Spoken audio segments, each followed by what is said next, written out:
फरेस्टनि जितु रिजाल्ट बेखौ मोननानै आङो जोबोद गोजोननाय मोनदों। रिजाल्टखौ मोनदों आङो हरनि 1टासो बाजि जाबायमोन। आं सासे लोगोआ कल खालामनानै आं उन्दुलांबायमोन बेहाय आंनो खोन्थाहरदों आरो ओमफ्राय आङो माने जोबोद गोजोननाय मोनदों आरो। आंथ' मोननैयावबो होदोंमोन फरेस्टआवहाय फरेस्टार 1 आरो फरेस्ट गार्डआवबो होदोंमोन खिन्थु आङो फरेस्टारावहाय क्वालिफाइड जानो हायासै। फरेस्ट गार्डआव आंना दा क्वालिफाइड जाना दं।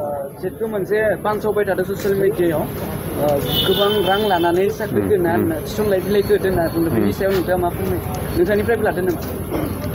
आं थाइसेबो फैसा होनाङाखै। ओरैनोथ' कारापसनखौथ' जेनेबा खोनागासिनो दङ मिडिया निउसफोरावहाय दावराव जागासिनो दङ खिन्थु दा जाय बिथांमोनहा बबे सर्सनिफ्राय बुंदों बेखौथ' आं मिथिनो हाला।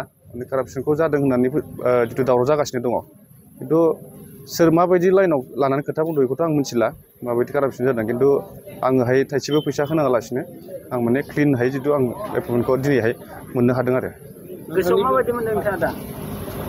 गोसोआवथ' आरो मोजां मोनखागोन जितु गभर्नमेन्ट साकरि जितु सिगांनिफ्रायनो आं नागिरबाय थाखायोमोन। गभर्नमेन्ट सार्भिस जुदि मोनोबाथ' मोजां नङा होमबा? जोंहा सार्भिस मावनायबो न'आव गैया बेनिखायनो आं सेस्था खालामबोबाय थायोमोन। मोनसेबो इन्टारभिउ आं गारखायामोन आरो ओंखायनो आं जोबोद गोजोननाय मोनदों आरो। नैबे समाव नोंथाङा जुदि फैसा रां होनाङालासिनो जुदि मोनबाय नोंथाङा सोरखौ सार्भिस मोनदों मा होननांगोन सोरखारनि सायाव? बेखौथ' मा होनो दिनैहायथ' बयबोथ' फैसा होनानैथ' साख्रि होनो बा साख्रि लानोथ' लुबैखाया बा साख्रि होनानै साख्रिखौ थिसनथाइखौ होनाङा। मानो होनबा दिनैहाय बयबो गोरिब गुन्द्राफोरासो साख्रि नागिरो नङा होमबा? फैसा थानायाथ' सोरबा बिजनेसथ' मावना जानो हागोन नङा होमबा? बेनिखायनो जाय सरकार फैया मानो दिनैहाय जितु बिटिआर सरकारावहाय जेरै प्रमद सार जितु सरकार सालायगासिनो दङ दा बिथाङा दिनै क्लिनै जुदि होदोंबा माने बिदिनो होयोबा मोजां। भिसिडिसिनिबो ओंखारनानै दं होनना खोनादों बेयावबो जुदि मोजाङै क्लिनै जुदि होयोबा मोजां आरो बेखौनो आं माने बिथांखौबो साबायखरखौ आं बावहरनांगोन आरो। नोंथाङा दायो मा मावो नोंथाङा मा खालामोमोन दा? आं ओरैनो बिजनेसफोर आं मावबाय थायोमोन खिन्थु दासान्दि आङो स्टप जाना दंथ'योमोन आरो आं जेबो मावथ'आ दा।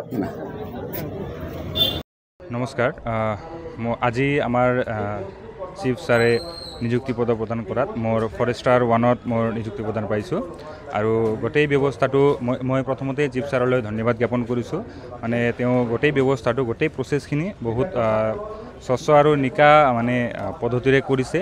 কাৰণ আমাৰ দেখাতে বা ময়ো এজন বহুত দৰিদ্ৰ পৰিয়ালৰ মানে অলপ দুখীয়া পৰিয়ালৰ লোক হওঁ মানে সেই হিচাপত আৰু বাকীখিনি যেনেকুৱাকৈ শুনিছোঁ আৰু ক'ৰবাত মানে কোনোবা কৈ আছে কিবা কিবি হৈ আছে সেইবিলাক আৰু বাহিৰৰ কথা নাজানো কিন্তু আমাৰ যিখিনি হৈছে বহুতখিনি নিকা আৰু স্বচ্ছ মানে প্ৰক্ৰিয়াৰ মাজেৰে গোটেই নিযুক্তি প্ৰক্ৰিয়াটো সম্পন্ন হৈছে। সেইকাৰণে মানে বিশেষকৈ চিফ ছাৰক বহুত বেছিকৈ ধন্যবাদ জ্ঞাপন কৰিছোঁ। বহুত মানে চেষ্টা কৰি আজি মানে সফল হৈছোঁ। সেইকাৰণে মানে যিখিনি দায়িত্ব দিয়ে মানে চৰকাৰৰ ফালৰ পৰা যিখিনি দায়িত্ব দিয়া হয় মানে ফৰেষ্টৰ যিখিনি কামবিলাক দিয়া হয় ভালদৰে মানে সুচাৰুৰূপে পালন কৰিবৰ কাৰণে চেষ্টা কৰিম। মানে ডিউটিখিনি ভালকৈ পালন কৰিম।